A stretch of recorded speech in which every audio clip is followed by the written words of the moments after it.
So what do we trust in when we sin? Ultimately, we trust that we have a better plan than God. East and West, Season 3, Season Finale.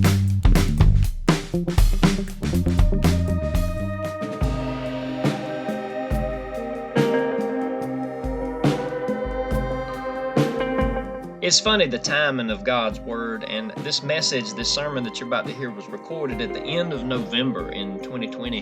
Now let me tell you a story about what's happened this week. That would be the first week of February 2021. I have been struggling, and we have been struggling at our house with well issues. We live out in the country, we get our water from under the ground, got our own well, and it's always been great, right? When you turn on the faucet, water comes out. But this week, my goodness, since last Sunday morning when we woke up, gave the girls a bath, that worked well, and that was the last of it. The sinks, the showers, the whole show, the pump had gone out. And the story gets better and more tragic, so I go to try, I'm kind of a do-it-yourselfer when I can, and so I try to see what I can see. I get my voltmeter, check the electrical connections and who's getting power where and all that. And it looks to me, based on my not at all expertise, and in hindsight, I should have stayed away from it, that the pump was probably not working. And so, after church, I pulled the pump and laid it out, had all this pipe out in the yard, had the pump, and I did some continuity tests. It looks like the pump was really bad. And I was getting kind of confident, overconfident at this point. Home Depot, that store is an enabler, by the way, total enabler for people like me that need to stay away from these sort of projects. They sell submersible well pumps. We drove that night in the rain, in the cold, to Dublin, Sunday night, got us a pump. Brought it back. It was way too late and too dark and too wet to fool with it that night. But after school on Monday, I was going to see what I could do. And so started putting the new pump on the pipe and dropping it down, this, that, and the other. Now, there's a part of this story I left off, but it gets really significant right here, and somewhere between a comedy and a tragedy. As we were putting the pump down, it only went about halfway. Our well's about 100 feet, and it was only going about 50, and it was hitting some kind of obstruction. So that's the part I left out. When I was piddling around with things on Sunday, trying to get the pump out and things of that nature, somehow, some way, by just a slight flinch of the hand or turn of the foot or who knows what, I had dropped this piece of metal, it was a well casing cap, half of one, down into the well. And it was a total accident, happened in a flash, and I hated that it happened because I know you don't want things in your well, but I didn't think it was that big of a deal because I heard it go down, I heard it splash, and I figured, well, that's gone forever, it'll just sink to the bottom and no big deal. Well, it turns out that's a big deal when you drop things down a well that can get hung up in the casing at, I don't know, let's say 50 feet. And that's exactly what happened. We had to back up and punt on this one. When we couldn't get the pump to go down, I called the man, right? Like the Andy Griffith Show, just call the man. I wish I had done that from the beginning. And the man came out and he tried it, realized there was an obstruction, and he picked up on it immediately. He saw that half the well casing cap was gone. He said, "You didn't drop that down the well by any chance, did you?" And he knew immediately that that was a big problem. I didn't realize that just such a little thing could cause such a huge issue. And by huge, I mean somewhere to the tune of we're digging a new well and however many, $5,000, $6,000, $7,000 that's going to cost, all because of the flick of a wrist or the turn of a foot.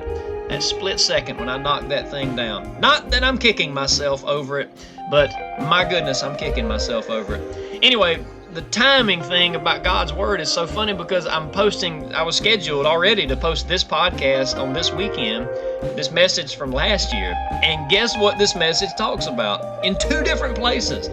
Running out of water. And it's so funny to me how that worked out, and it made me feel a little bit better, though I still feel like a dummy for trying to fix something I knew I had no business fixing.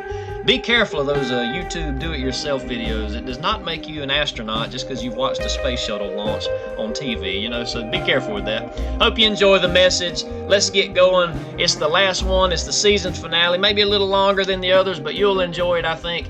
And here we go.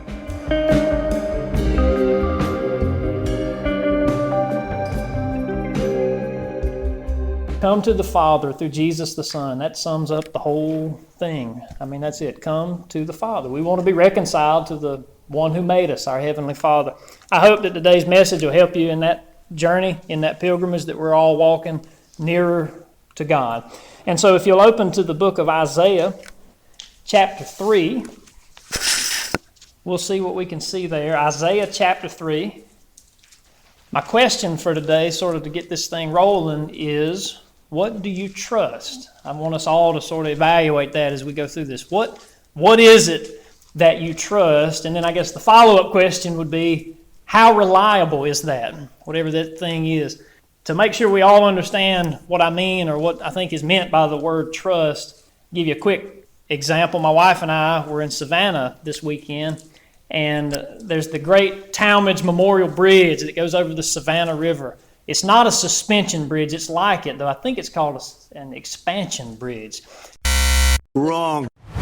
It's similar, but it's huge to someone from Cochran, where we have the Gum Swamp Bridge. It's pretty fascinating, but it's really something. And we could see the bridge from where we were staying, so we saw a lot of it. And one of the things that became just sort of, you don't even notice it because it's so constant, is the cars going over it. I mean, by I don't know, thousands a day. I don't know. It's just, it never ends. They're going over it even now as I'm giving this sermon.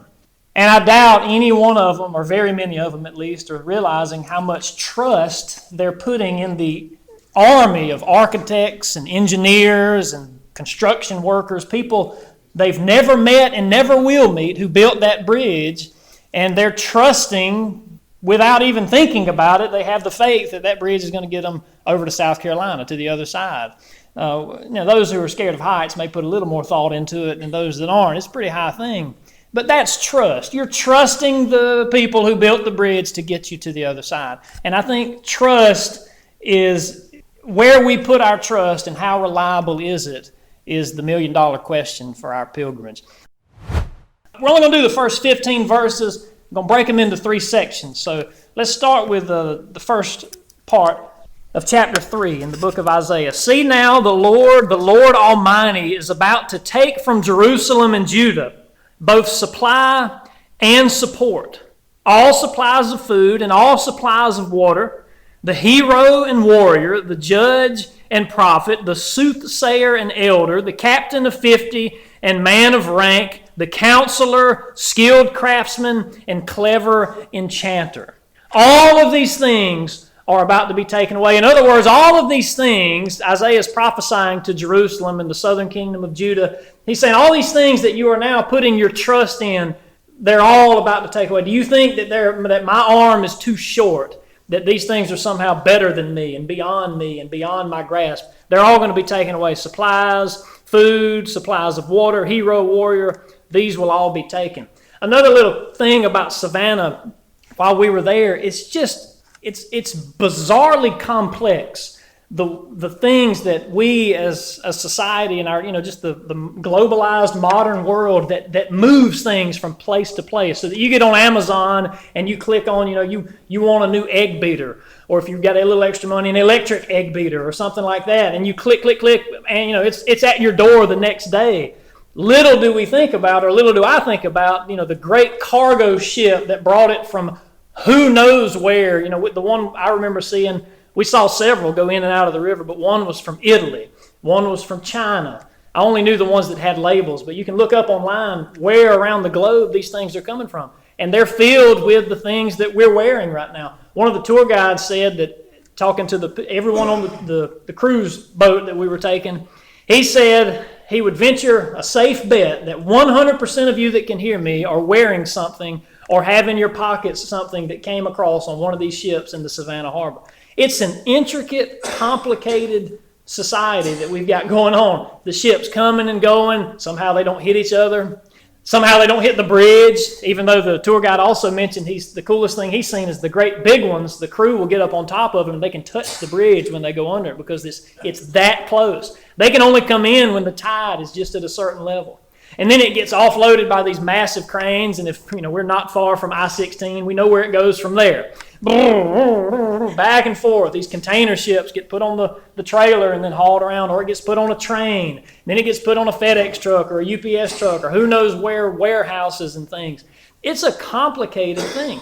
Many people today are going to college to get a degree called logistics. You have to have a degree almost, or do have to have a degree just to keep that spaghetti noodle of a society straight. And I kind of look at it and I think, This is impressive. I mean, it's amazing that we came up with this, that this has been built and seems to be working. It seems to be working. And I think that is not a bad thing, but it is something to not be overconfident in. It reminds me, I wrote down another verse that is from the book of Matthew. You don't have to turn there, it's a quick one. But my sentiments in Savannah, seeing all that played out in front of my eyes, it reminded me of what the disciples did to Jesus in Matthew 24. Jesus left the temple and was walking away when his disciples came up to him to call his attention to its buildings. That's kind of how I felt. I mean, the temple to them, that was sort of their great bragging thing. Look what we being humans, look what we've built. And when I go to Savannah or any major city and I see that, I think, gosh, look what we've built. And so they called Jesus' attention to it. Hey, what do you think about the temple? They called attention to its buildings. And Jesus replied, quote, "Do you see all these things?" He asked. "I tell you the truth, not one stone here will be left on another. Everyone will be thrown down." In another way of putting that, he's not impressed. He's not impressed by the efforts of man. And actually, that particular prophecy of Jesus was fulfilled not long later. Most people believe that he was talking about what happened in 70 A.D. What's that, 40 years after he said that line that, hey, you see all this fancy, you're impressed by this? This is one breath away from not one stone being left on another. And a Roman general, when the Jews rebelled against Rome in 66 A.D., a Roman general, Titus, destroys the temple. There's actually a very famous arch in Rome. It was built about a decade after that, called the Arch of Titus. And Hollywood likes to use it whenever they want to set a scene of a movie in Rome. Of course, they're filming it in California on a soundstage or whatever. But just to make sure that the audience knows that we're in Rome, they show a picture of that arch. It's just a famous, emblematic sort of Roman thing. Built in Rome, but it's commemorating the general Titus, who was later the emperor. Anyway, the point is, he destroyed the temple in Jerusalem. Only a few decades after they said, look at this awesome temple. That may reminisce about the book of Genesis if you want to show that God's been in the business of not letting us get overconfident for a very long time. The Tower of Babel. I wrote down another verse you might find interesting. This is from Genesis 11. Now the whole world had one language and a common speech. I'm thinking, gosh, wouldn't that be convenient? As men moved eastward, they found a plain in Shinar and settled there. They said to each other, quote, "Come, let us make bricks and bake them thoroughly. Let us build for ourselves a city with a tower that reaches to the heavens, so that we may make a name for ourselves and not be scattered over the face of the earth." Now, y'all know that was directly read, but the emphasis was mine. The key words being, we will do this for ourselves, trusting in our own abilities. Let not the wise man boast in his wisdom. Let not the strong man boast in his strength, but let him who boasts boast in this, that he knows the Lord. The horse is made ready for battle, but victory rests with the Lord. That is so immeasurably easy to forget, because we as a fallen species feel like, the ultimate lie of Satan is, you got this. You got this. Look around at what you and your people have built. You got this. You don't really need God. In fact, he's probably holding you back with all his restrictions and things like that. In what do we trust, and how reliable is it? Now, this next little quote, this is not a biblical one, but it was funny to me. E.B. White was a famous essayist, and he wrote Charlotte's Web. That's my daughters were watching that Disney version of that movie not long ago. They really liked it. I guess it was Disney. Anyway, he wrote an essay about New York, which I've never been to New York. I imagine some of you probably have, but I imagine it's just Atlanta only bigger. It's Savannah only bigger. It's intricate. It's complicated. It's bizarre and over the top, and the skyscraper. That's the first thing I notice when I go to big cities like Atlanta, is I look up and say, wow, that's tall. There's something about height that just impresses us. And so that's my picture of New York, is like that. And E.B. White sort of comically said in an essay called Here is New York, he said, quote, "It is a miracle that New York works at all. The whole thing is implausible. Every time the residents brush their teeth, millions of gallons of water must be drawn from the Catskills and the hills of Westchester." I thought that was pretty great. just to brush their teeth. I mean, think about that. Think of the water treatment plants and just the amount of clean water in and sewage out. And he goes on, I won't go into that anymore, but he goes on to talk about if a road worker digs up a sidewalk, he opens up this whole can of electrical worms, and somebody's got to keep all those wires straight. It's immensely complicated. So anyway, what do we trust in? Well, there's a certain sense, like those people crossing the bridge, we trust when we flip on a light switch, the power comes on. When we turn on a faucet, the water comes out. There's just a sense of trust that when we open the freezer or go to the store, there'll be food there.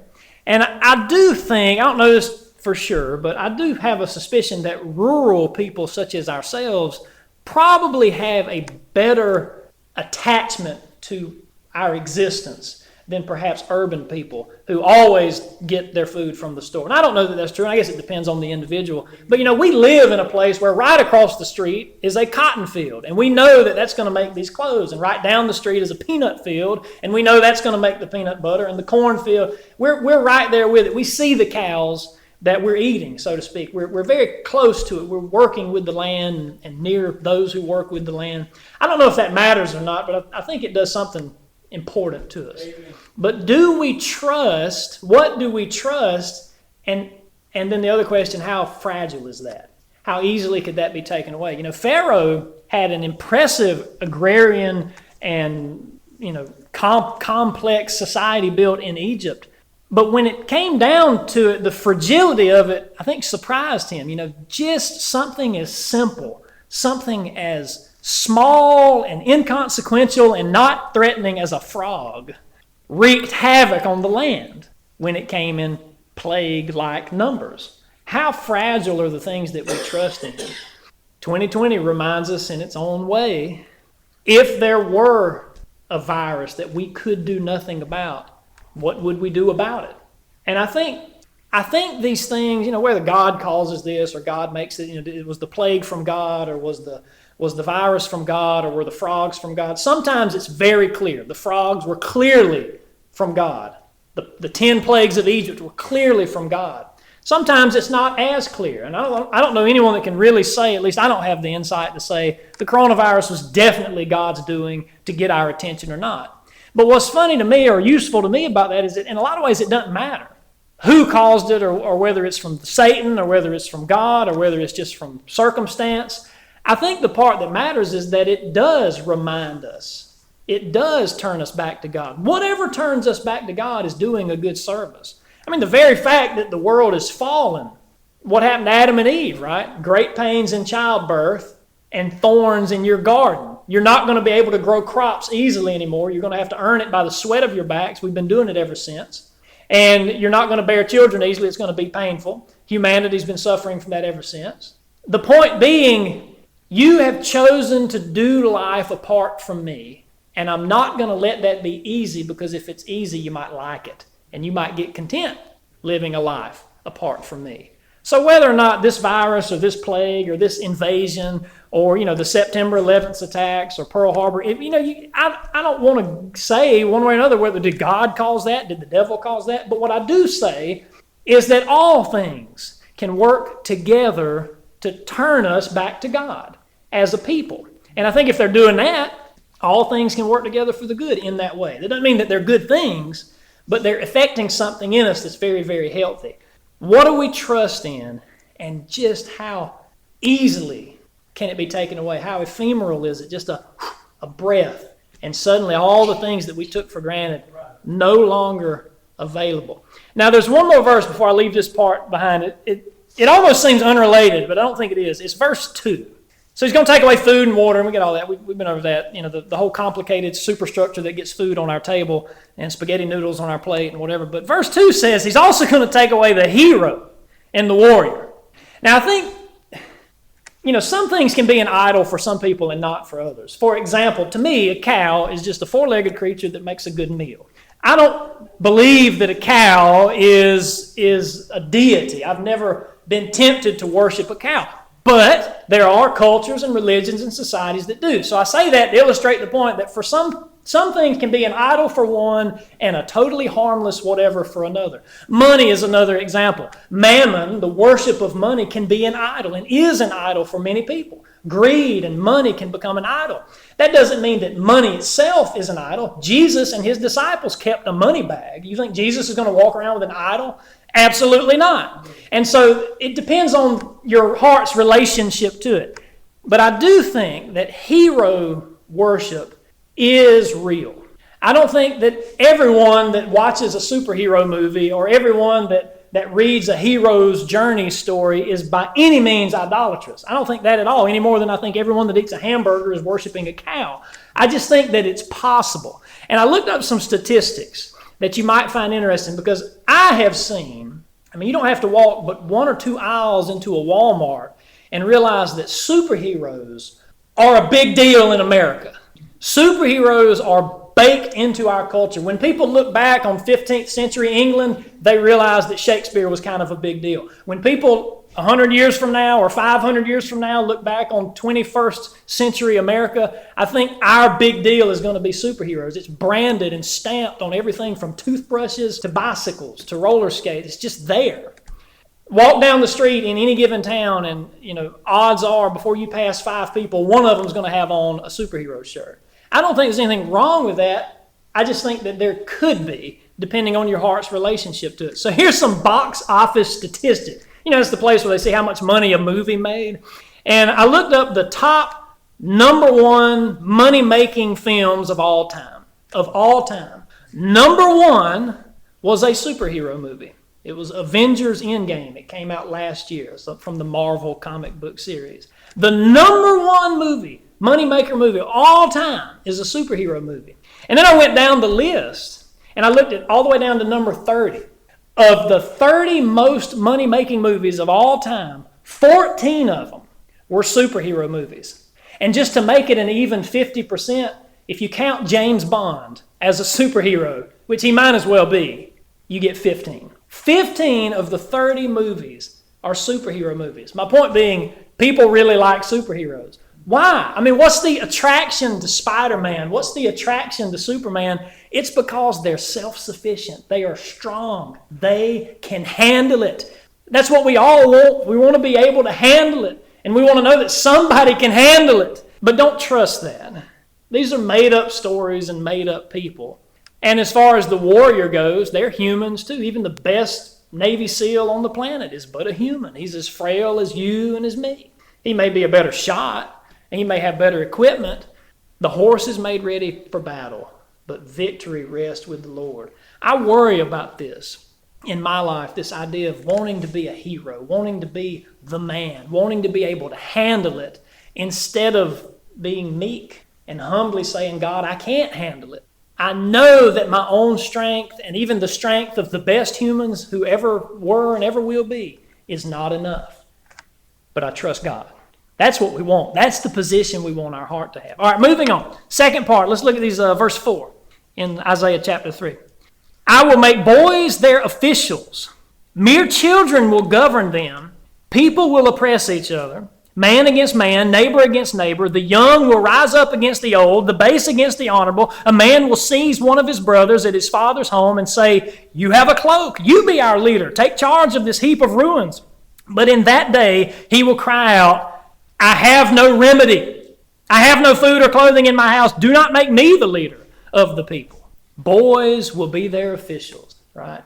Mere children, mere youths will be their leaders. I think about that and it scares me to death. As Kurt Vonnegut said, the scariest day of his life was when he woke up one morning and realized his high school classmates were running the country. I get that. People I went to school with are senators now. People that I grew up in or at least lived in my neighborhood are running the state and running the country now in a way. They're the lawyers and the bankers and the farmers. They're the teachers. They're the preachers. That's scary. That's frightening, I think. And I also think about being young and being in charge. That can work and has worked. Timothy did it. Paul said, hey, look, don't let people look down on you because you're young. You've got the Holy Spirit. Go with God. They will respect you. But it can also be a very bad thing.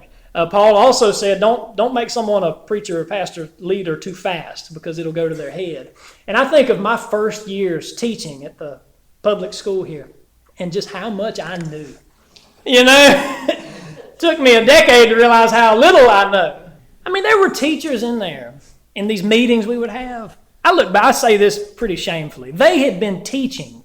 They had been in the classroom longer than I had been born, like quite a bit longer. One of them almost twice as long. Had been teaching before I was even born, and things would come up.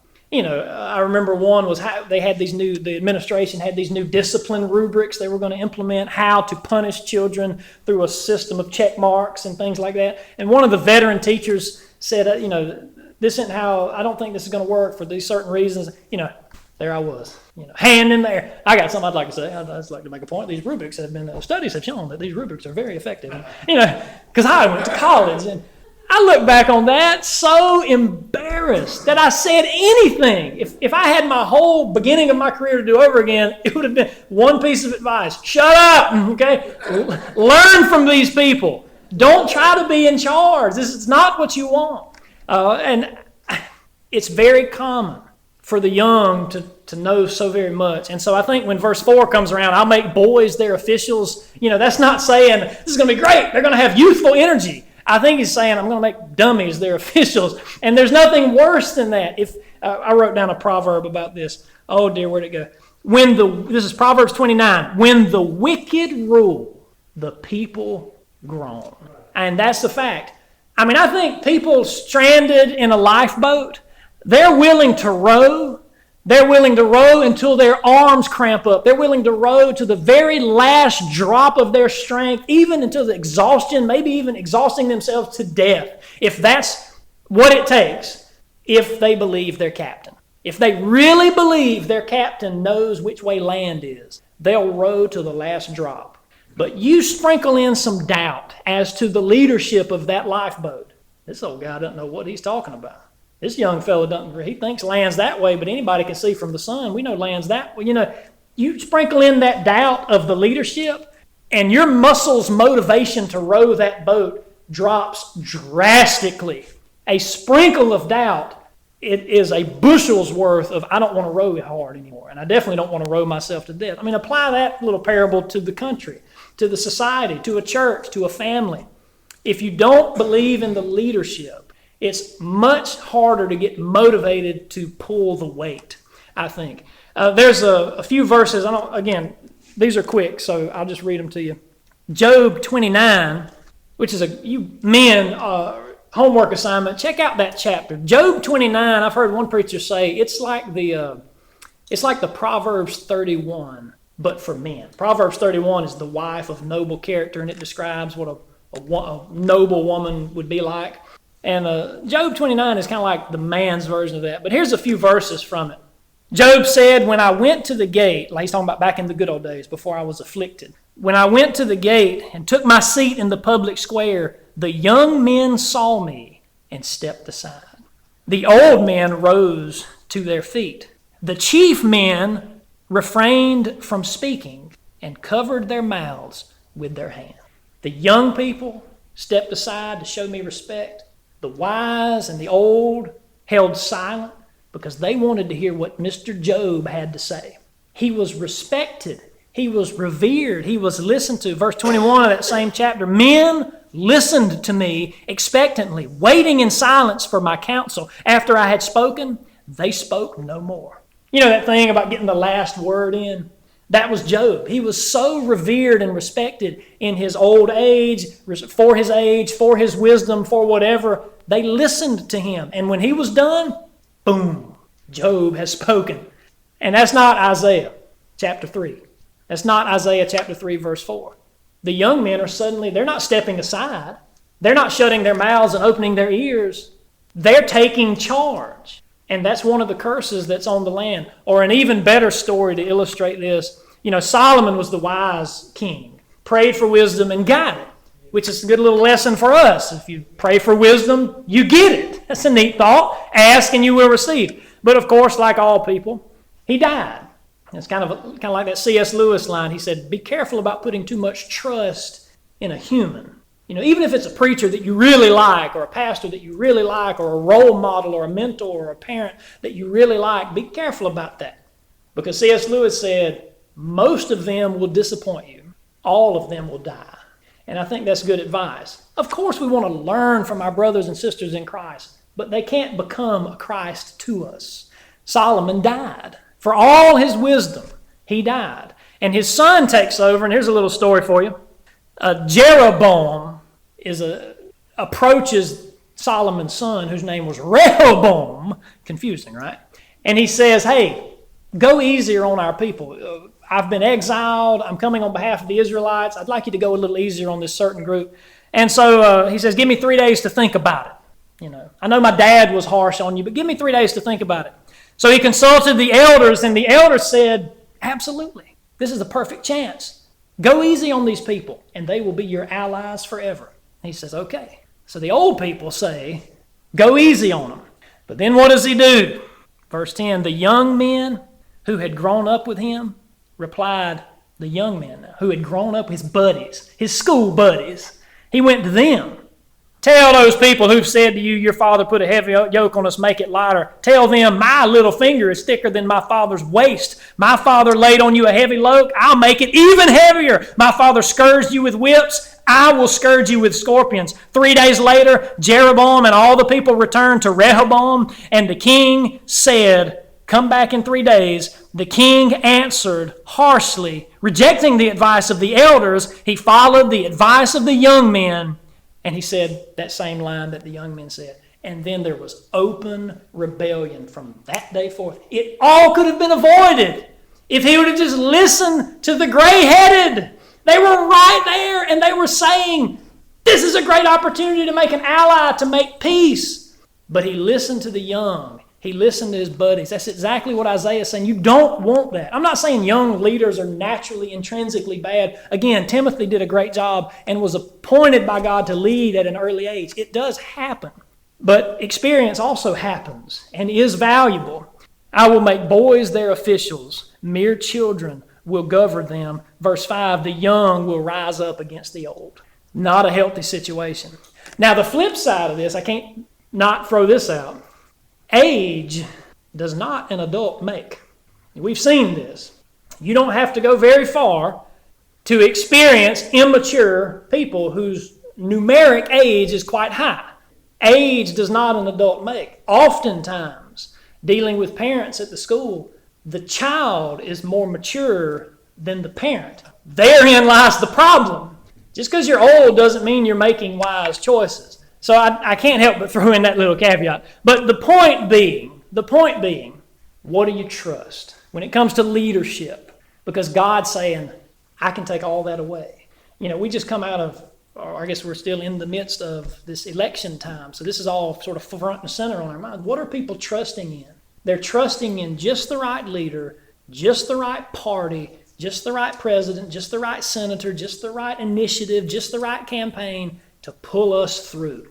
And God is saying, even the best of the best of the best is nothing compared to me. Turn to me. Stop relying on some political figure and start relying on me. That's not the message that we're sending to ourselves, though, as the media sort of explodes this sort of very strange political war that I think we're living in. And if we can just get the right person. I looked up some of the slogans. Actually, I remembered two of these. One of them I had to verify. But of the past three, Obama's was change. That was his slogan, change, or the expanded change we can believe in. Donald Trump's was make America great again. And then Joe Biden's was build back better.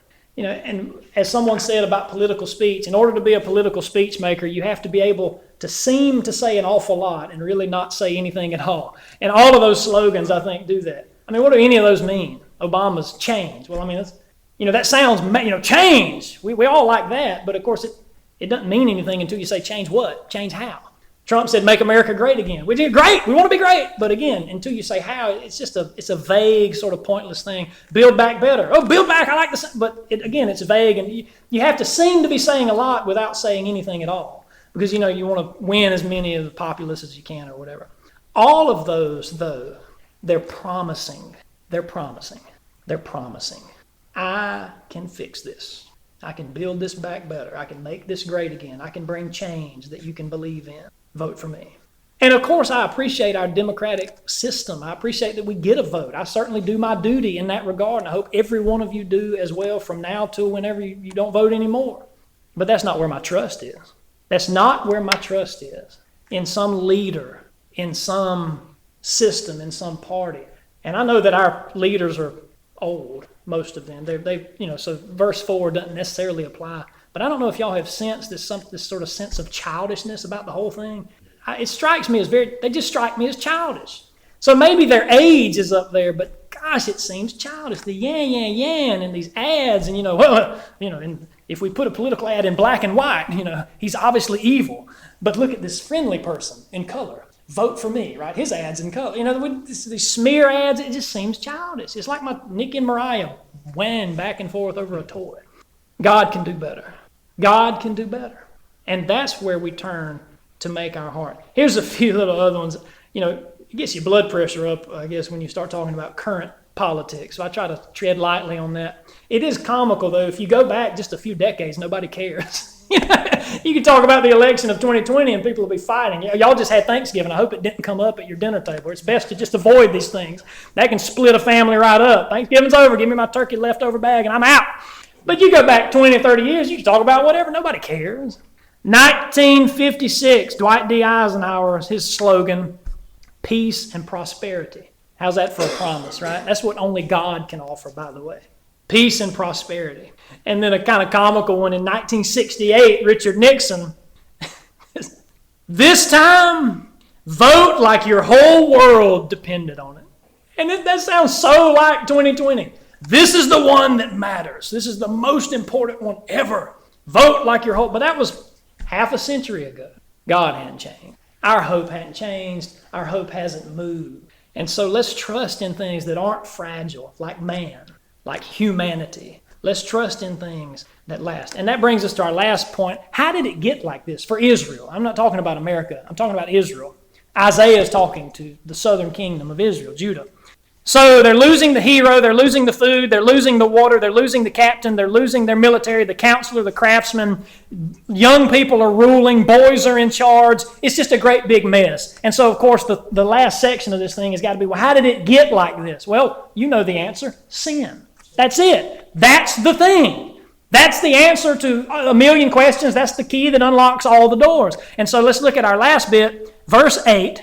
Jerusalem staggers, Judah is falling, their words and deeds are against the Lord. That's sin. Defying His glorious presence. The look on their faces testifies against them. They parade their sin like Sodom. They do not hide it. Woe to them, they have brought disaster upon themselves. And I was going to read more, but that's for the sake of time, that's enough, and that gets the point across. They're defying what God's told them to do. He says do this, they do the opposite. He says don't do that, they want to do it. It's happened since the Garden of Eden.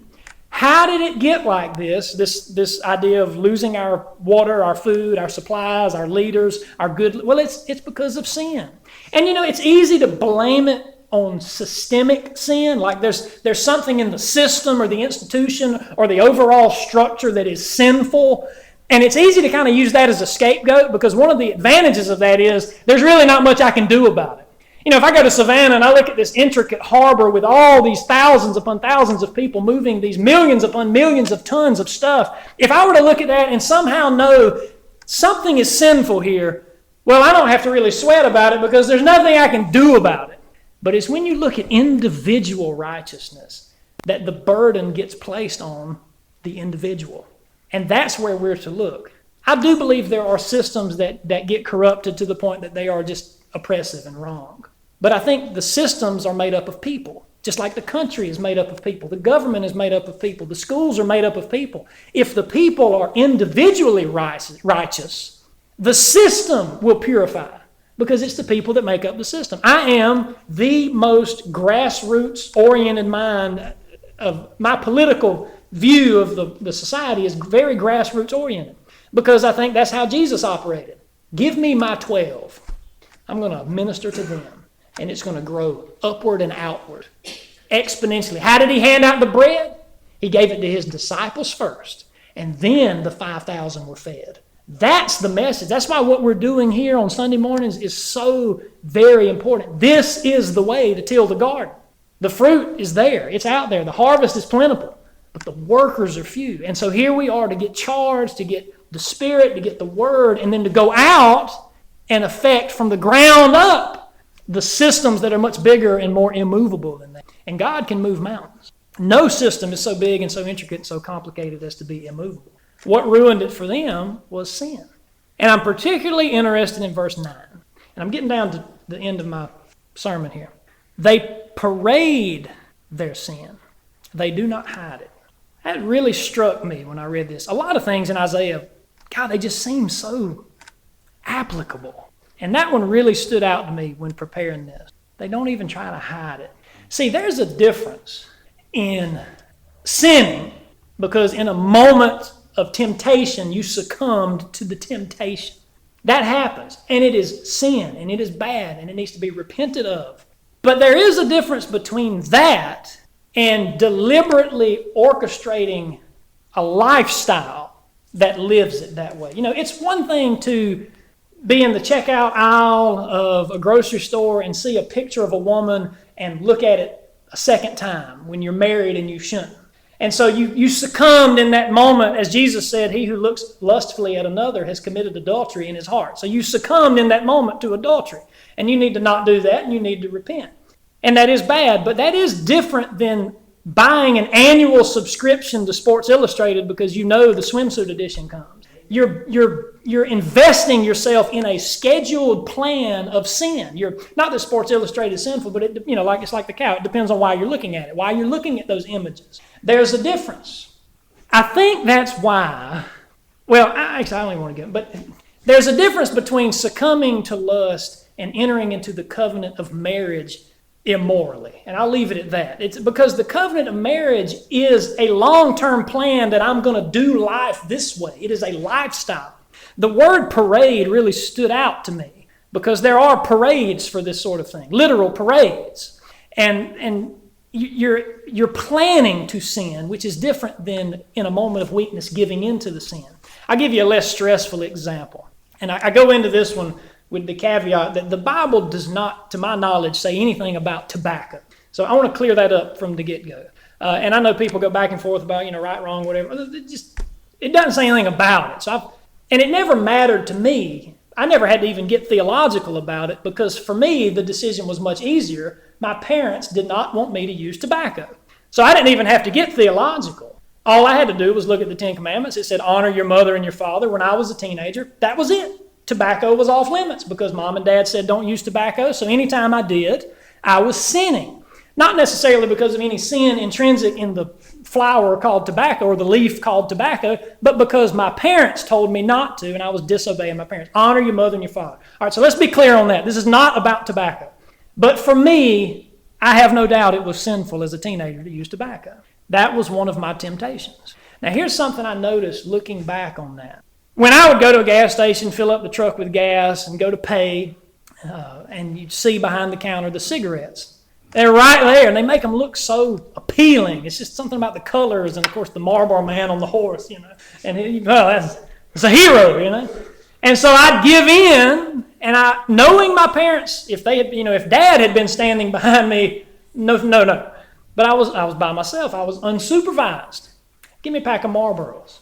And I'd take them and smoke them sinfully because my dad and mom, if they had known about it, would have been all on me. That, though, most of the time for me, I'm thankful to say, because I was able to kick that habit before it really dug a deep trench in my life. It dug a deep enough one that it was not an easy kick, but it got kicked. Many of the cigarettes and cigars that I bought, many of those packs ended half empty and broken because I would feel guilty about it.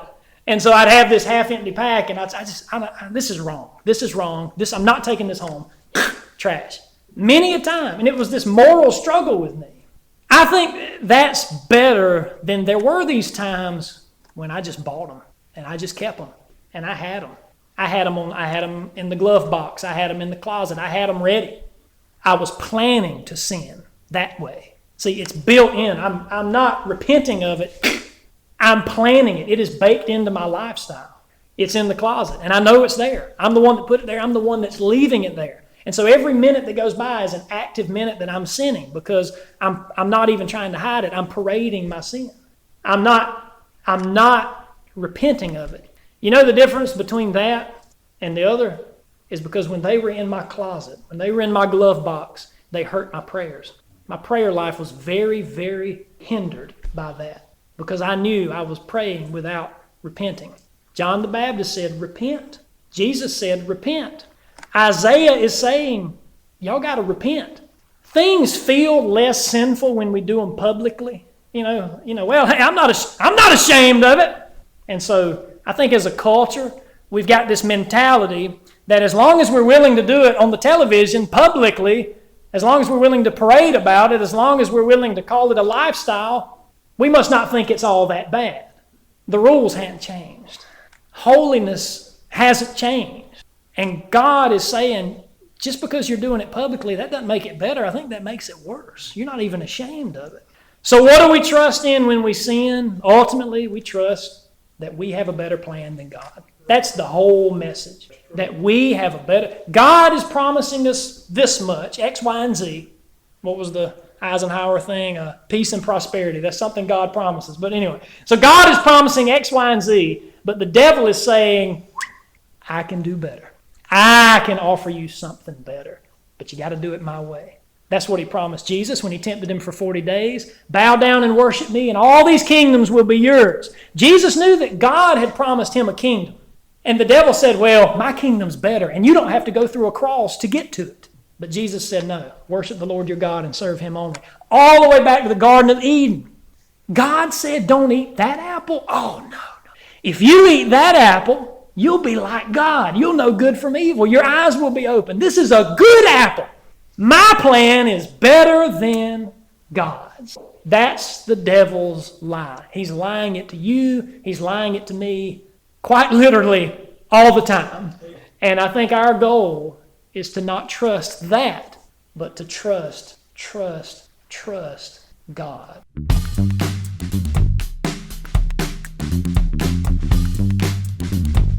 Y'all, this season has been a real pleasure for me getting to take you on the road with me to these churches and traveling around and doing the supply preaching thing. That is something I very much enjoyed doing, very much look forward to continuing to do, and that's where these messages came from. So thanks for tagging along with me. Now, another news in my publishing life anyway, I'm always sending out poems, short stories, essays, and even a novel to these publishers, just trying to hear yes from somebody. To date, haven't heard a lot of yeses. There's been a few, and you can check those out on my website, westyoungwriter.com. But I'm still waiting. The big event is the novel publisher. So I got a little bit of an update in that for those of y'all that are keeping score or keeping track. We've got an acceptance letter from a publisher in New York called Adelaide Press, and several rejections from all these other Mercer University, Southern Friar Commerce, some other ones that I've tried. But there's this one, and for me, this would be the grand slam. It is St. Augustine's Press, and I want them so bad I can taste it. That's the press that that would be my dream press for them to say yes. And I told them about the Adelaide thing. St. Augustine hadn't had my manuscript very long, but I got this other offer, and so I had to email them and say, not to rush you, but when do you think you'll have an answer? And they said the second week of February they'll have an answer for me. So that's this coming week. And they may just totally forget about me, and I may not get an answer at all, or I may get a no, or there is just that 1 in 1,000 chance that I'll hear a yes. So I'm very excited to check my email this week, more than I should, but I'm going to be checking it, and I'll certainly have an announcement if I hear good news. Appreciate your prayers in that regard, and in all regards, keep praying, keep pressing on, and until the next season airs, I hope things go your way.